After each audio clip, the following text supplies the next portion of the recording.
Philippine Red Cross ay may kakayahang mag-supply ng more than 50% ng pangailangan ng dugo sa ating bansa. Ngayong umaga, kasama natin ang ilan sa ating mga kababayan na may pangailangan ng dugo. Ngunit, marami pa rin sa mga kababayan natin ang hindi alam kung paano ang mag-request ng dugo o ang tawag dito ay blood request. Alamin natin yan dito sa Red Cross 143.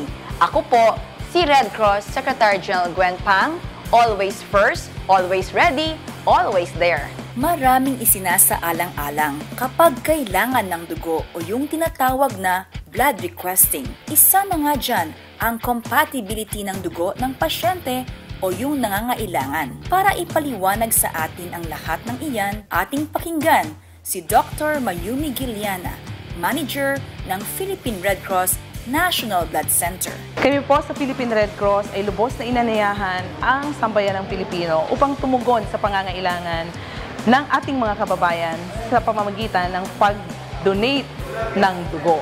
Meron tayo ditong proseso ng blood request. Ito yung tinatawag na blood request form.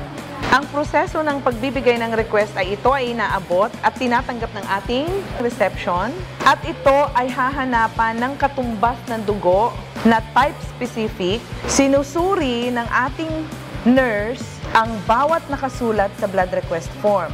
Dahil isang pagkakamali lamang sa pagbigay ng hindi specific na dugo ay maaaring magdulot ng hindi mabuti sa kalagayan ng pasyente. Kaya kailangan kung ano ang binigay na blood type request, yun din ang ibibigay ng Philippine Red Cross. At meron ding pinoproseso yung whole blood upang maging component tulad ng PAC-RBC, platelet, fresh frozen plasma, cryoprecipitate. Ang tawag dito ay blood components.